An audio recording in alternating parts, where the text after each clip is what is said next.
Have you ever sat down and thought about why some of your friendships just didn't work out? Maybe in many cases, a lack of shared interest gets in the way of a deepening bond. But for the ancient teachings of Confucius, there are more pressing qualities of persons that we should be especially wary of when it comes to forming friendships. While many philosophers we've looked at from a Western tradition have a tendency to revere friendship, Confucius counterbalances its high praises with caution. So, what makes for bad friendships from this broadly Confucian tradition? Find out this week on From What We've Gathered with Danny Nelson and Kylie Shahar. In the land of teeter totters, I prefer a slide. Turbulent or gentle waters, let's go for a ride. Hi, Danny. Hi, Kylie. So, I've got a scenario for you. I want to get your intuition on this. I'm in it. All right, so imagine you have a newly formed friendship with someone that you kind of just met out and about around town. They seem super cool. You're hanging with them. And you hang with this person on a number of occasions, and you start to sort of pick up, I don't know, what you might characterize as oddities in their behavior or the way that they present themselves. So for instance, imagine that this person sort of explicitly presents themselves as someone who's, very community oriented, loves engaging with others, fostering relationships of mutual aid and support, right? Just like really down with the community building. I'm like a real community person. Yes. In it to win it. Exactly. Yep. And so despite that, this is how they explicitly sort of present themselves and one of the things that, initially sort of draws you to this person. Ultimately, you start to notice, you're starting to observe that this person doesn't actually, I guess you could say, practice what they preach, right? Like this person doesn't actually love community building. They just love the reputation of someone who is, right, very sort of community oriented and, right, they seem to pick up all these tasks that are like high visibility kinds of tasks, right? But not really actually doing the meaningful, important work, right? Or the tasks, right? Right? They maybe you might think like they sort of sign on to doing something, but ultimately behind the scenes they're having somebody else do it, but they sort of take the credit for it. But like, they're cool after all. Like they're a cool person, but something just doesn't quite sit right with you about this sort of mismatch. And so I want to get your read. Like, what's up with this person? Why do we have an aversion to this type of person, despite the fact that they're super cool, fun to hang with? Right. On a community level, I see this quite a bit. And because I'm such a social person, I will say that I do experience this disappointment that you're alluding to, that like, you're getting to know a person and then they kind of, you're just like, I don't know that they are who I thought they are. Yeah. Even if they're a cool human being. Yeah, totally. Their actions do not line up with whatever it is, whatever their words are. This person isn't who they are saying who they are. Right. They're... when they're bragging about how many vegetables they grow a season and then you realize, oh, this was one time 10 years ago you actively had a vegetable garden. Right. And now you identify that as a part of who you are. Yeah. But what about the other 9 years since then? Yeah, crop free. Because one time you did it, which is to say like, there's a big difference between one time I had a really cool vegetable garden. Yes. Is much different than like, I always have a bunch of vegetables. I grow them at my house. This is a core piece of like, we're farm to table. Yep. Like if you're saying you're farm to table, but it was just one time. Yeah. 10 years ago. Doesn't work like that. I mean, it's just different. Yeah. I would think it was just as cool if you were like, one time I was able to do this. Yeah. Absolutely.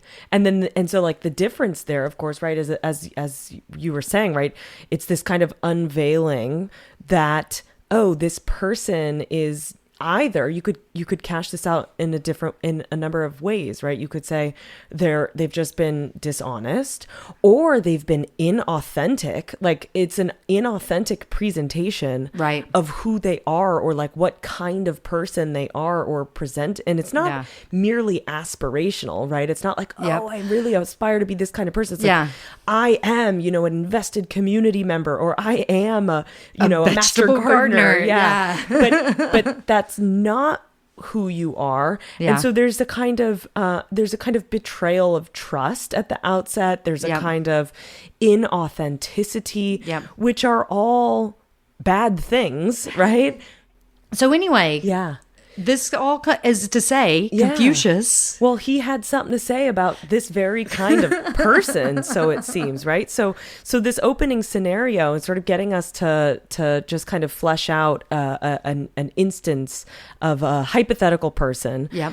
Is helping us to see the first of three types of friendships that Confucius is very explicit about their injuriousness, their harmfulness to our lives, right? So he says, so much like, the other philosophers we've looked at from a Western tradition, Confucius also has things to say about, what makes for good, advantageous, ethical friendships. Yep.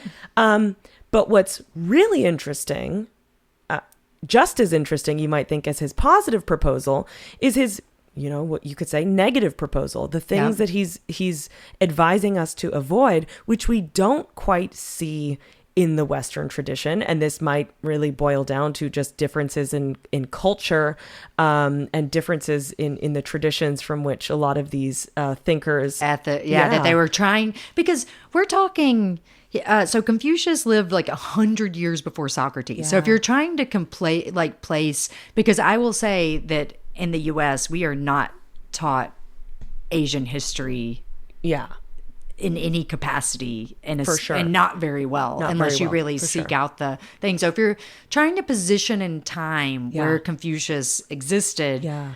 he's older than Socrates. Yeah. He lived about a century beforehand. And there are things that, to be said about the influence of Asian thought Yes. into the Western world, Absolutely. and where those change.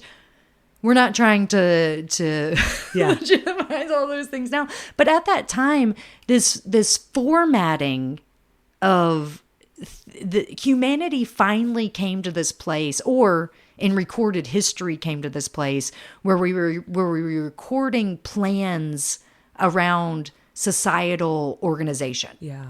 Before that, that wasn't necessarily written out. Like there's tradition, there's vocal, Right. there's kings, there's, all of those things are happening. But now we're turning in society to a place where there are thinkers who are like, okay, this is what it's been before, but now we could make a plan. Yeah. We can look at ethics and morality and things like that and decide, is there a framework? Yeah.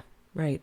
And that's also not I don't think if you ask Socrates if he was trying to make a framework for all of society, I don't know what he would say, but I bet Plato would say he was. Yeah. For sure. Oh, for sure. You know what I mean? Like once you get to that level, but these are the thinkers.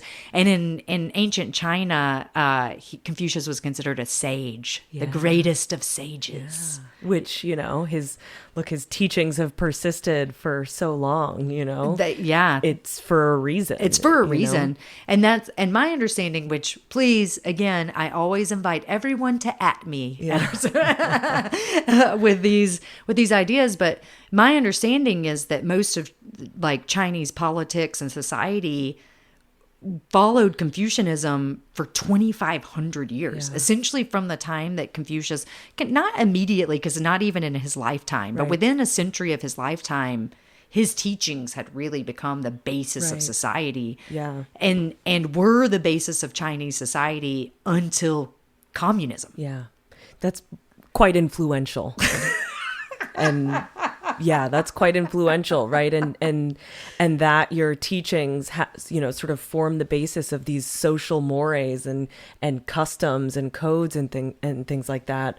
Not only that, but that they persisted for so long. Absolutely. Is quite telling, right? It's quite telling about how significant these teachings are for ethical purposes, right? Yeah. For thinking about what it means to live a good life and what it means to live a good life in relation to other people and to society more generally. This would take us in a different direction, but then we could think about the differences, between Western social mores and codes of conduct Absolutely. and so forth, and their origin in Judeo-Christian traditions, and how these different origins have given rise to different cultures, where a cross-cultural kind of analysis on something like friendship bears pretty interesting fruit, Yep, right? Because absolutely. you have, on the one hand, folks in the Western tradition who, right, as we said, really put this relationship of friendship on a pedestal. Like, it's a very important, crucial, sort of obvious role Yep. in our, obviously important role that it plays in our lives, but not necessarily the same sort of sentiment is reflected in this sort of Confucian Eastern tradition, Yes. right? It's like you have all these other hierarchical relationships that are way more important and Absolutely. take precedence in terms of our social bonds and social customs. And friendship is just not one of those relationships, right? Like it can distract you from taking up your ethical duties, familial ones, Absolutely. or brothers in arms, or whatever other kinds of relationships that tend toward one's self-improvement. Like, friendship could distract, and friendships with certain kinds of individuals are especially worrisome, because they will, without a doubt, distract you from a life full of virtue, Yep. truth, honesty, integrity, Absolutely. authenticity. And Yeah. so just thinking about these different sort of traditions and origins helps us to see how the orientation toward friendship already just Is at different. the outset. Exactly. Yeah. And when you talk about virtue, so again, Western philosophy, virtue comes down to the four cardinal virtues. You're talking about courage, wisdom, temperance, and justice. Like that, all of Western thought is like following, how do we as a society aspire to these things? And then in Eastern philosophy, they're like, the rules of what create a virtuous person is about these relationships and the way that you conduct yourself in these relationships. And the antithesis of that is shame. Yeah. Like, everything is centered around not shaming yourself or anyone within these hierarchical relationships. And those were, like ruler to subject. Your first responsibility was to be a good subject to whoever the ruler was. And then father to son. And let's not get into gender debates, yo. Yeah. We're just presenting the information. You can translate this into just person, Exactly. father to son. Yeah. So ruler to subject, father to son, husband to wife, Yep. and then brother to brother. After all of these, then is friendship. This is the lowest of the five. Yeah. And there may be people who are like, well, these relationships aren't actually in an order. Well, if they're not, they've been presented for 2,500 years. This is the This is the interpretation. this is the, Right, so we, please, again, I'm not an Eastern philosophy. At me. Please, I'd love to learn more. I would love to learn more. Absolutely. But just for you guys as an audience to know where this orientation, so you can already see that in Western philosophy, when they're talking about aspiring to these four cardinal virtues, having friends that push you towards those are important. Yeah. But when your whole idea of virtue is centered around being appropriate inside of these relationships, it's just a completely different way Yeah. of being in society. And so with friends being last, and like you were saying, and we were talking about shame, friends are people you could potentially invite in that would negatively affect or bring shame upon not just you. This is the problem. It's not just you. Now you've shamed yourself, you've shamed your brother, you've shamed your boss, you've shamed your wife, you've shamed your mom, you've shamed the king. The king. You've Right. like just by being friends. Yeah. The shame alarms are sounding. For sure. Yeah. Just by being friends, right? Just by sort of associating with individuals who possess certain qualities.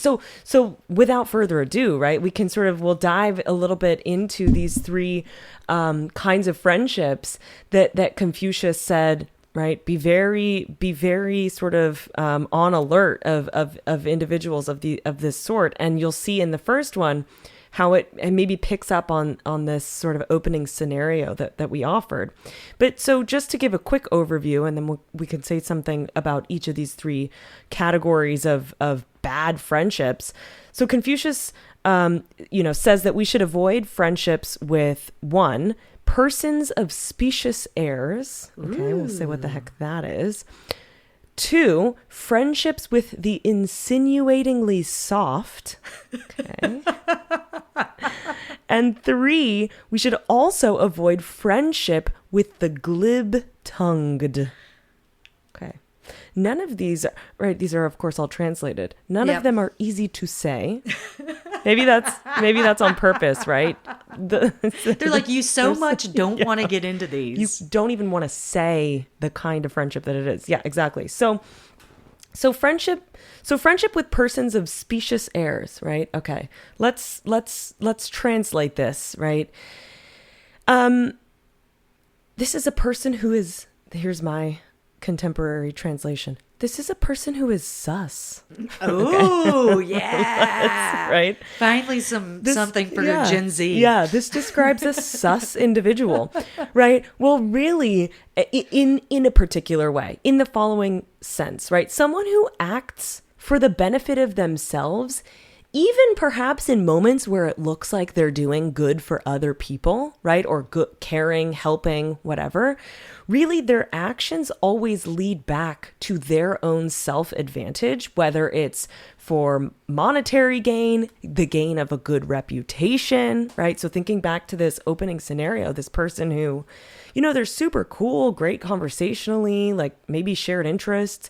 And you have this shared interest with the person who's like, I'm community building, I'm invested in, in my community and mutual aid and all these kinds of things. And yet, upon observation, you notice that really their actions speak to the contrary. They're really more interested in these high visibility tasks that allow them to have a reputation in the eyes of the community, that they are here for the community. But it's just not true. It's just not accurate. I mean, it's misrepresenting. It's manipulative in a way. Yep. It's just not true, right? So it's this person who behaves, you might say, in an ingratiating manner, right? Yeah. They're just like, and again, it might not be fully conscious, right? Because people who are this type of person don't necessarily do it with this very sort of conscious forethought. I'm, manipulating you for my own personal gain. Yep. They just happen to be a person of, maybe you might think bad character, or due to whatever circumstances, or lack of depth, lack of depth. Like when you say that they're kind of ignorant that they're being this way, right. They think yes, that showing up is what has been asked of them. Showing up to that meeting and thinking about it for the first time in that meeting, they think, well, this is what I'm supposed to do. This is what I'm supposed to be doing. But so there's a lack of depth even that's like the process of digging into what's possible if they were putting effort in. Right. Absolutely. So I agree that oftentimes these people are not trying to be away. Yeah. Unless they are trying to. Like they might have aspirations where they're using these sorts of activities to jump the shark.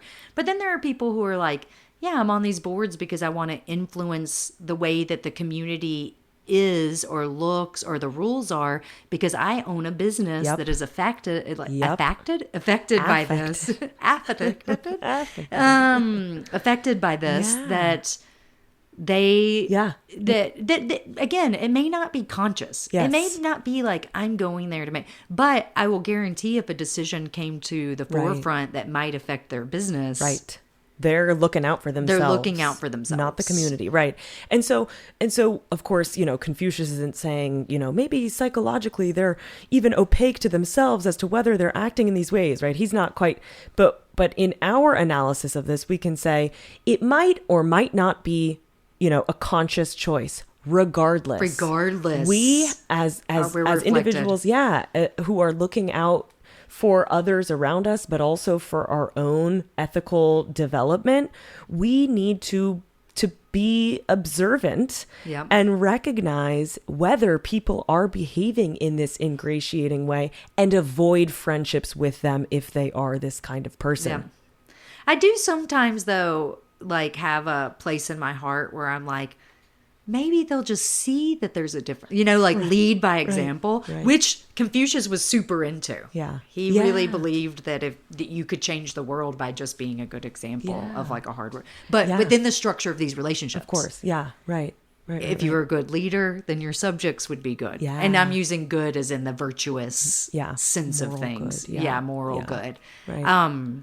But anyways, okay, what's the second one? So the second one, he tells us to avoid friendships with the insinuatingly soft. Okay, so this describes a person, you might think, who only has the appearance of a good character, but really they're just sort of like overly accommodating, like overly flexible, once again for sort of selfish reasons, for kind of reasons that are other than how they're presenting themselves, right? And so they use, you might think, compliments or other insincere forms of flattery to get what they want. Yeah. Right? Oh, interesting. And so really it's somebody who's really merely pleasant in their appearance, but not like in their character, right? Yeah. Like who they are as a person isn't someone who just sort of from the desire to please someone offering compliments or sincere flattery, but it's really like using the appearance of this overly accommodating, overly flattery, sort of paying homage, to you in these ways, but really it's not reflective of like who they are. Yeah. And does this also, I had initially just hearing you go, like a gullible person, but that doesn't sound like what this means. No. Like it doesn't sound like, because a gullible person, it's like innocent, right? Again, it comes from a place of ignorance of like, but like you think of someone being like a henchman, like they just do what they're told or whatever.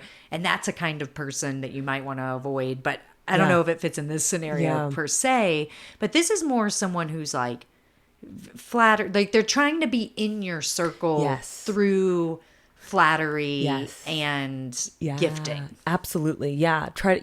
Flattery and gifting. And you might think like, okay, so we could think back to other philosophers who've said some things about the important roles of friendship. Okay, so now I'm thinking about Mary Astle, who says that one important role of friendship is admonishment, right? Oh, right. Yes. So we're supposed to tell our friends, when our friends act in ways that are contrary to their own commitments, their own values, we're supposed to be, the mirror, you might think, that holds up their reflection and says, friend, what are you doing? Why? You've told me you've made a commitment to stop doing this thing, but you're doing it again, right? So I've got to be here for you. I've got to, humbly admonish you and be that voice of reason and sternness or whatever. And change the focus of for their happiness. Yes, for their happiness. Yeah. But a friend who is insinuatingly soft won't do this. Yeah. Right? A friend who just, it's a yes man. It's a yes man. Yeah. Exactly. And so you're not going to be better off for becoming friends with someone who is overly accommodating, overly yes man in a way that prevents them from calling a spade. Right. And you're going to be worse off for being friends with somebody who cannot deliver honest truth. Right. Yeah. What was the third one? So the third one then is friendship with the glib-tongued. Confucius also describes this person as those who are plausible in speech.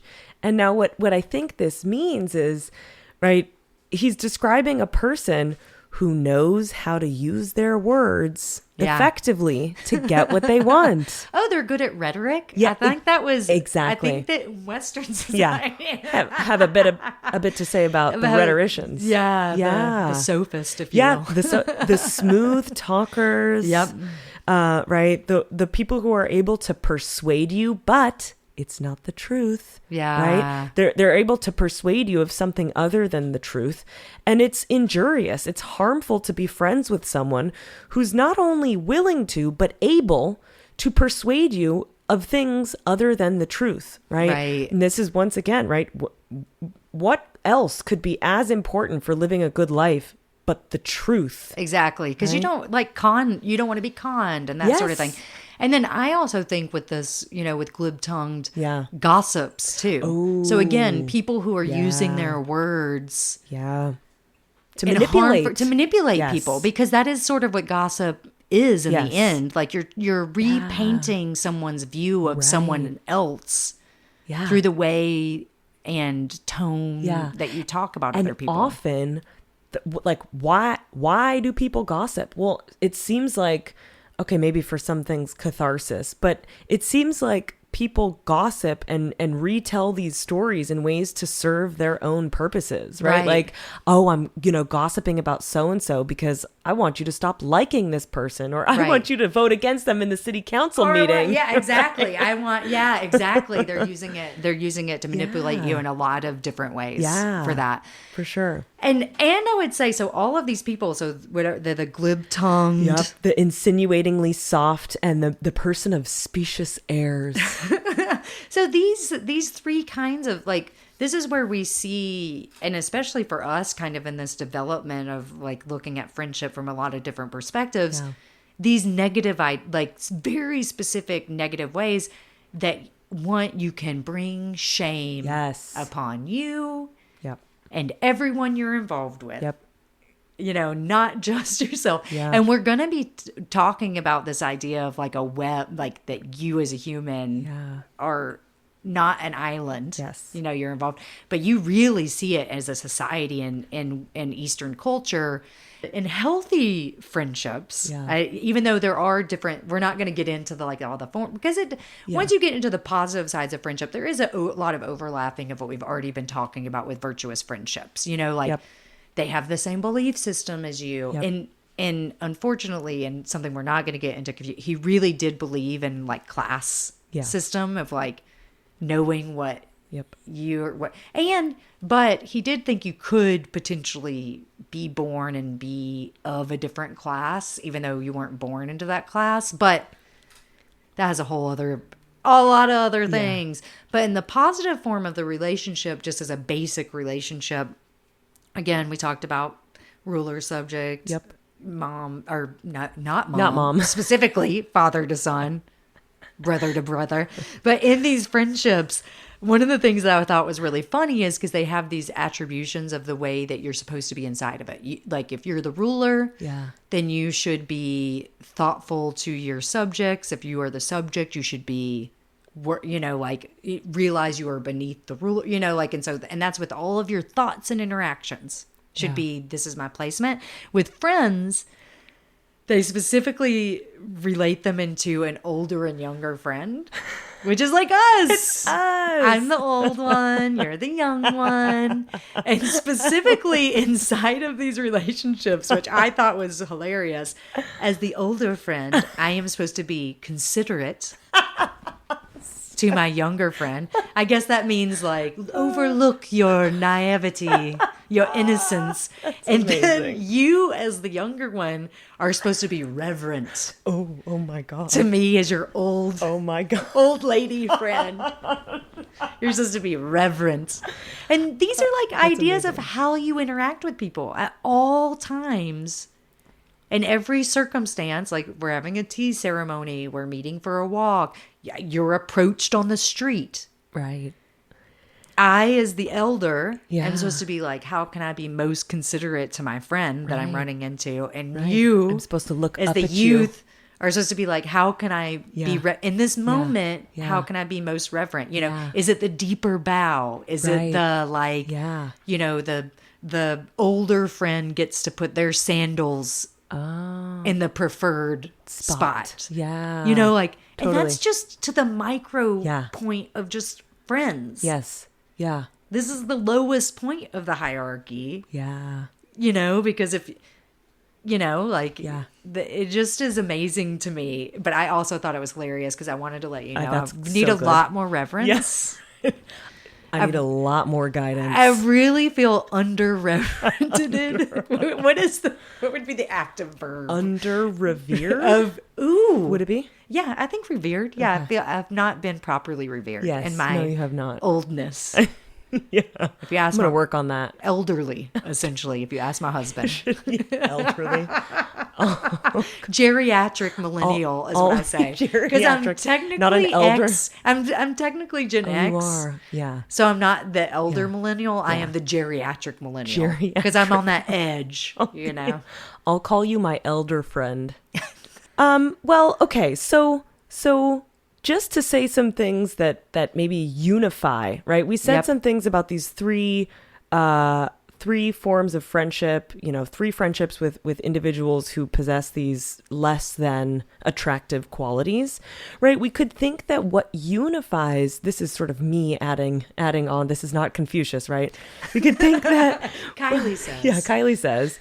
What seems to unify these 3 types of bad friendships which, Confucius calls injurious, harmful, is that they all seem to take on these qualities of concealment, which, as you said earlier, further interaction unveils what is being concealed, right? By the person who possesses these, vicious, non-virtuous qualities, right? So there's this, here's why these...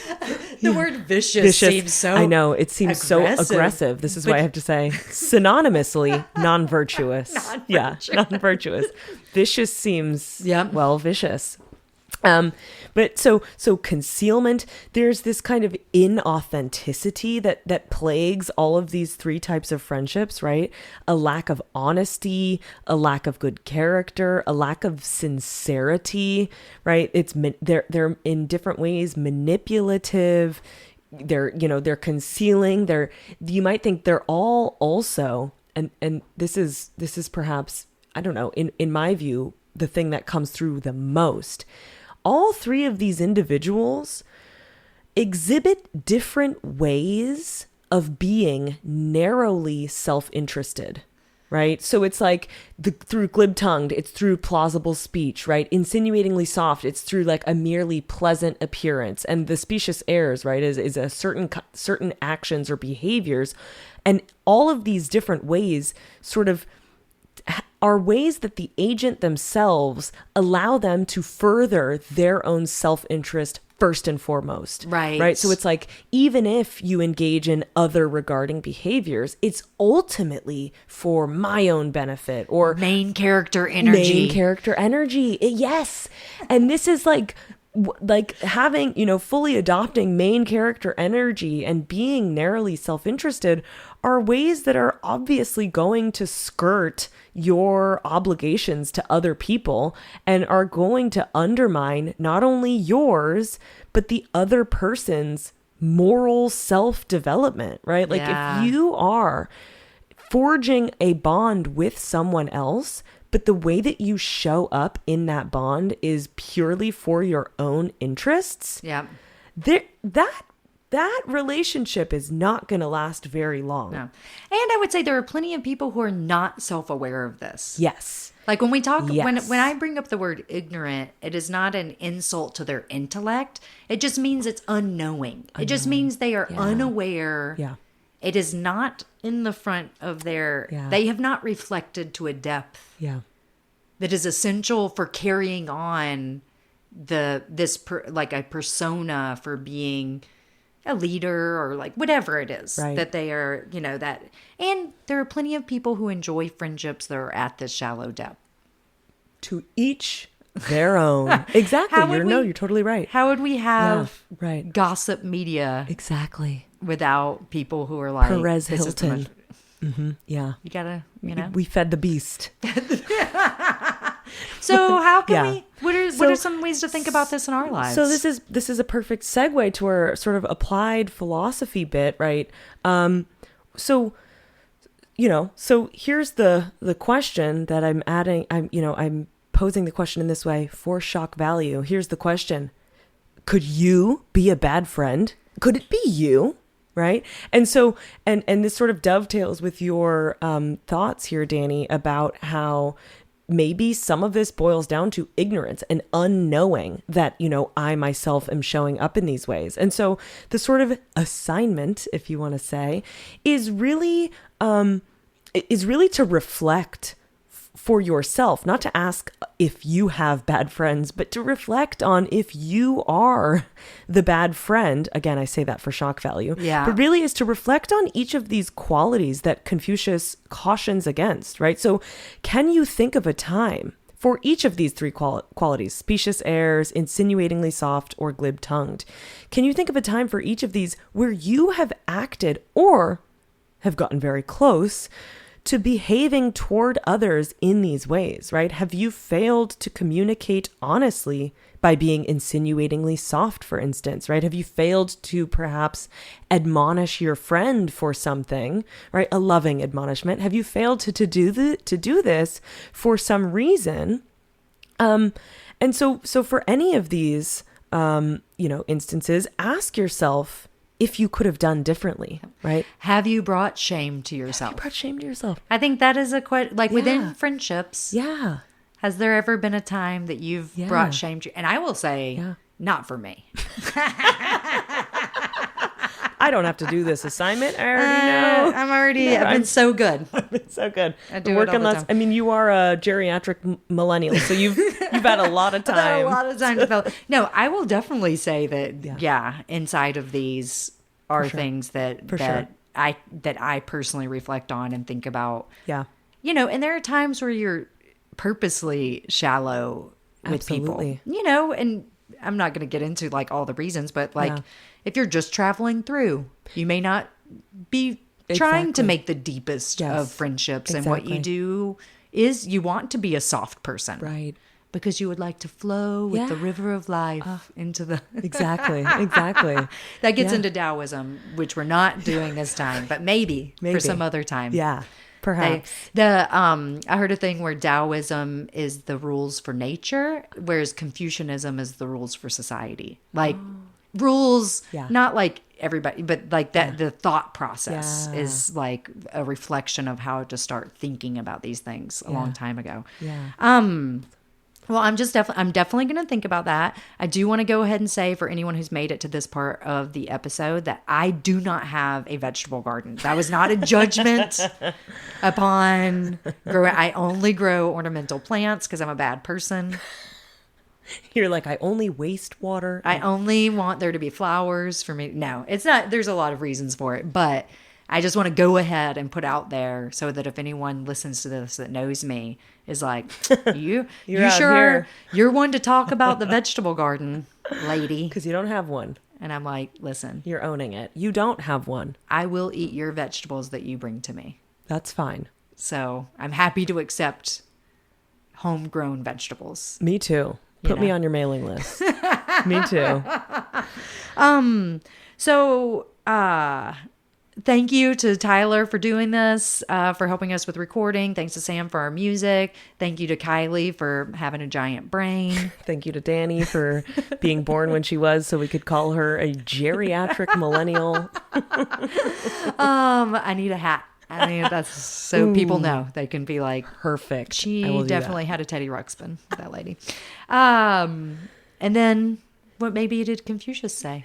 So Confucius leaves us with this thought-provoking quotation. He says, "He stands to benefit who makes friends with three kinds of people. Equally, he stands to lose who makes friends with three other kinds of people. To make friends with the straight, the trustworthy in word, and the well-informed is to benefit. To make friends with the ingratiating in action, the pleasant in appearance, and the plausible in speech is to lose."